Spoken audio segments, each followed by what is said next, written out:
Sorry guys, what happened was the video cut off because it was out of memory. So I'm just following up where I left off.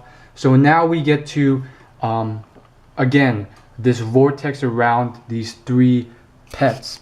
And again, I was on that little rant about how I didn't really like how they just made Coco's crow into one of these pets because it doesn't really make sense. I mean, these are like the most rarest, most hardest to capture beasts of its time, so they wouldn't be leaving their eggs or offspring around.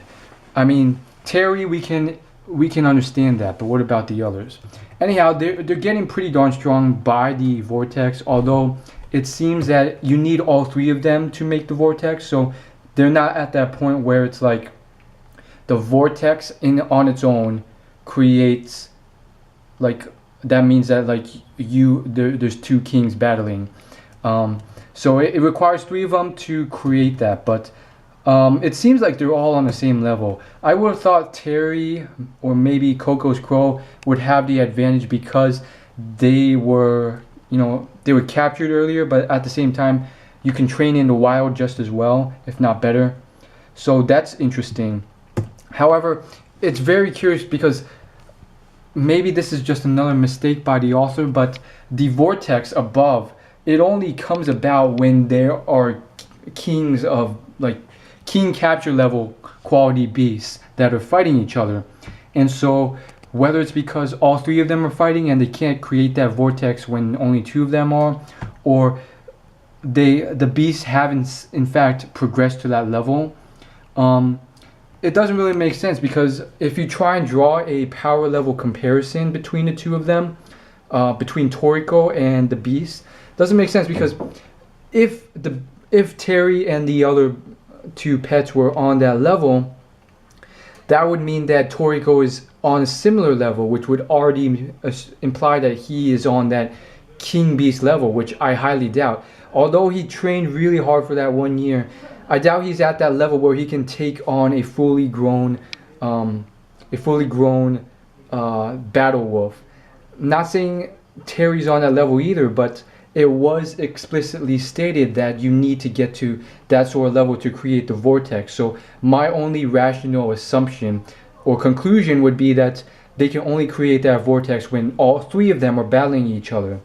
And another sort of affirmation that Toriko is on a similar level, if not higher level than Terry, is the fact that, Toriko comes and he takes one look at Terry and he's like, looks like you guys have been practicing. I think you're ready for the gourmet world now. So he's on that level where he can tell immediately on, like, and assess the power level of these beasts.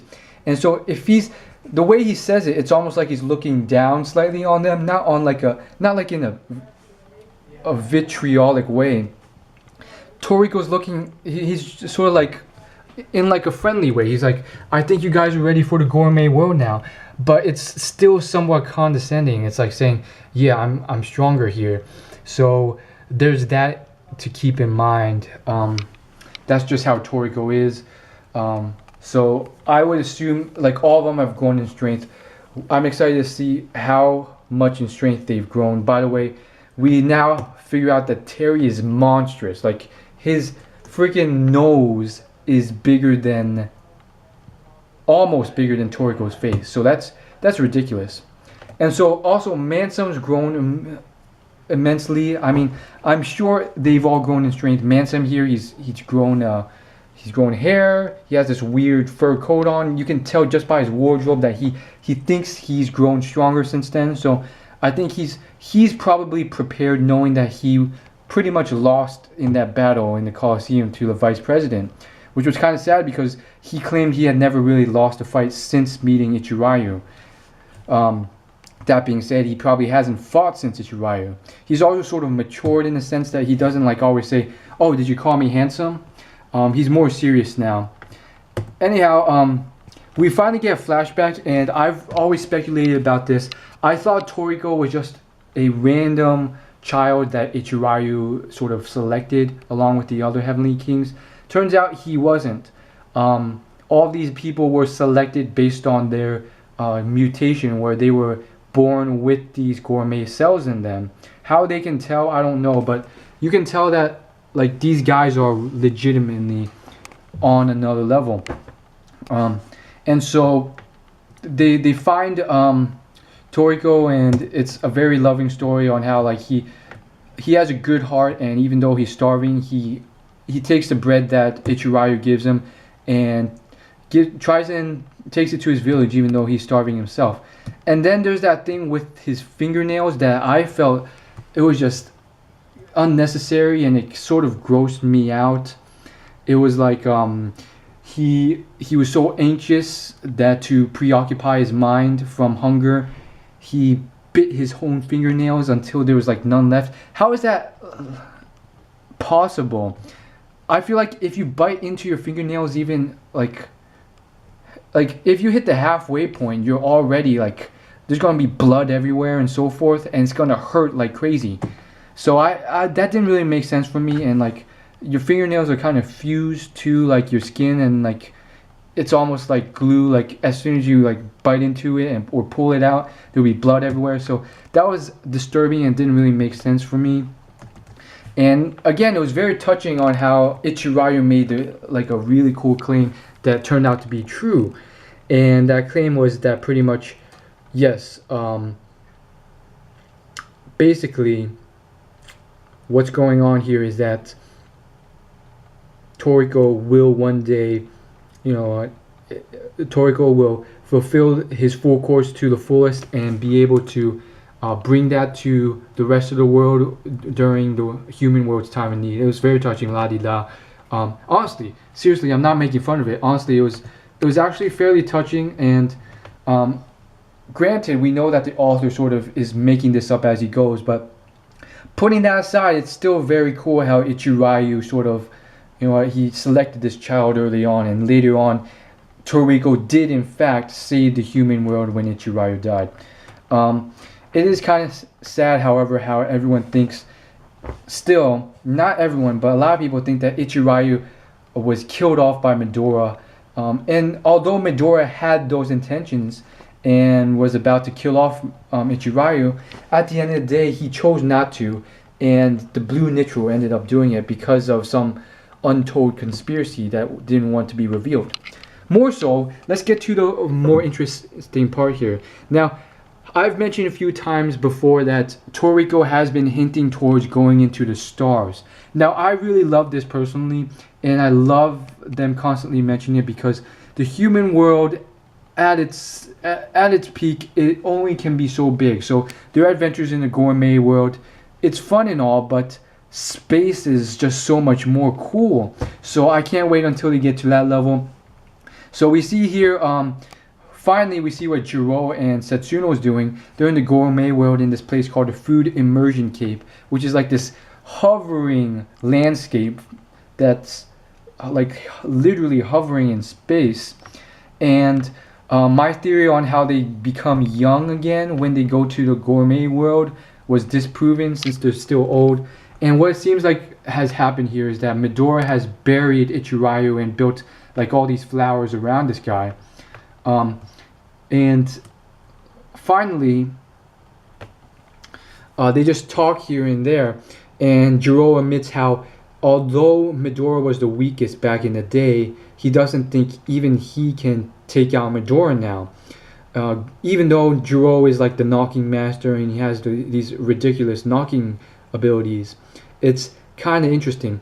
Although that whole point that was re-emphasized in various chapters about how Ichirayu could have killed Midora, even at that moment, like when he was dying, he could have beaten Midora, but he always, since they were young, he always let the other people win for whatever reason. And that was kind of sad. Like he did it for the right reasons, I guess. I don't know. And then there's that anomaly where he never did it to Toriko, possibly because he thought that one day Toriko could in fact beat him. And so we got that in mind, but it's interesting how these guys think, because I think it's truly the rational thing to do. They talk about how Midora, no one, we don't care about him anymore. He'll get his just desserts just by the laws of nature one day. We have to focus on Neo, and there's the fact that Neo may be even stronger than Midora, and so forth. And here's the other thing: there's a one, two, three, four. There's a fourth faction, the Blue Nitro, that are not part of Neo that none of these people know about. So it's like a secret organization on top of the secret organization, and they don't know about these guys. But I feel like this is a very sad thing because it seems like these guys are getting really old. I know they're 800, 900 years old. Maybe that was extended because of the gourmet cells, but their dialogue pretty much says that they're coming to their end in certain ways, and they may not be at their peak of strength anymore. And this last fight with Neo may be something that may end their lives. Granted, they will be able to see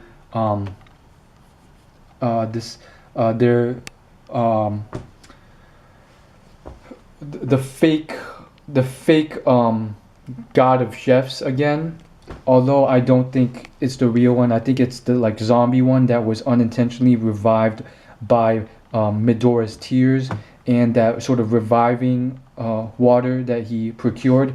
That's my theory on how that weird Joa guy came about. Finally, we get to the final scene, and there seems to be a little bit of a one-sided romance between Nono and Komatsu.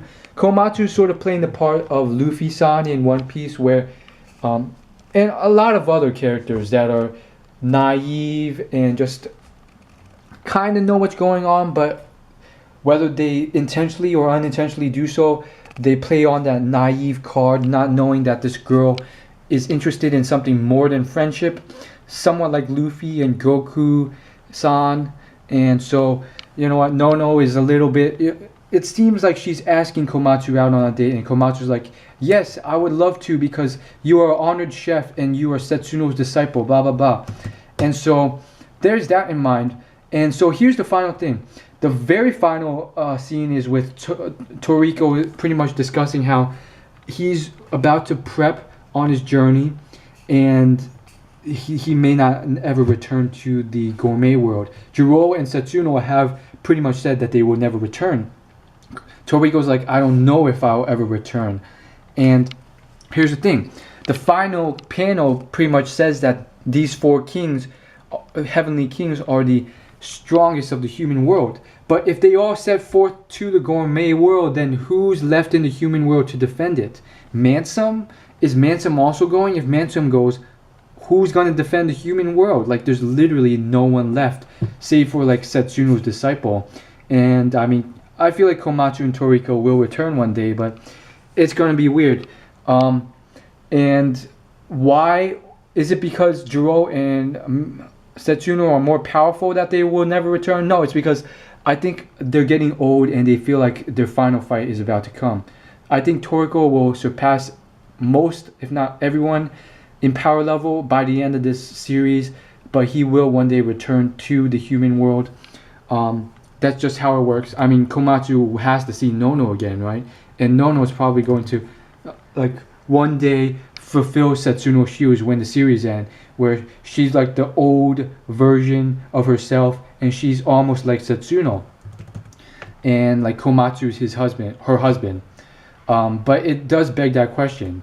And then finally, it's revealed that Toriko did not forget about that weirdly shaped tree hut where they found the billion bird egg chest, and that old trifled freaking bird-like creature inside.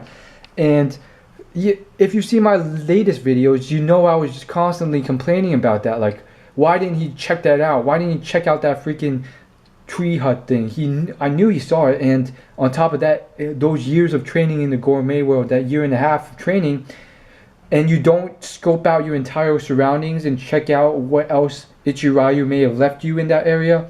But I guess he did it for good reasons, and maybe he wanted to go back on his own time. So it's all revealed, and it kind of makes, it's almost like common sense now, because the author wouldn't have drawn in that bird if they didn't want if it wasn't to foreshadow something in the future. And so my prediction is that it is some sort of old black Nitro that is very, very old and has ended up siding with Ichirayu. Toriko probably knows what it is because he sniffed it out. If you look at the panels, the bird was actually right before Ichirayu when Toriko did that sniffing test, that sniff history thing to find out, to trace back to that area where Ichirayu was. Finally, I want to conclude with the fact that the other 3 Heavenly Kings have not gone to the gourmet world yet or trained there. I don't know why. I thought that was really, really stupid. It seems like Toriko's a lot stronger. Coco remarked on how Toriko's on another level because Coco's eyesight couldn't do anything like that. So Toriko progressed tremendously in gourmet world when Coco maybe shouldn't have, didn't have. I don't know why they didn't go. I felt that was stupid. They needed to train, but they're going now, so they may be able to catch up. Zebra-san, I feel like he's sort of been placed into the background. Back when he was first introduced or first foreshadowed, it was like, this guy is a boss. He's stronger than all the 3 Heavenly Kings combined. He's this terrorizing guy who's very rude and disrespectful and doesn't pay any respects to anyone. And yet, when he meets Komatsu, all of a sudden he's very nice to Komatsu in a very, angsty way. And all of a sudden, like he's been placed into the background, even in the Coliseum fight arc. Like he did some initially, but he was like pretty much taken, like immediately beaten by Teppei-san. And then like it's like this great character isn't that strong anymore, which I felt it's kind of like a disservice. It's kind of like another character who I don't want to mention in case of spoiler alerts in Bleach. Finally, I'll mention his name, Chad. He was sort of pushed aside, which I never really liked. And so I feel like he has potential, and I really hope the author doesn't just push him away to the side. As always, like, favorite, comment, and subscribe. I'll see you in my next video. Remember, subscribing is free. Just hit the subscribe button, and I'll see you in my next video. Please leave a comment on your opinions. That's really cool to see you guys comment, and more so, I would love it if you leave a comment telling me that you actually watched all of this video, because I know it's based on retention rates, most people only stay for the first 2 minutes, which I feel is like leaving before the trailers end, before a movie starts in the movie theater. It's just preposterous. So I'll see you guys later, and I'll see you in my next video.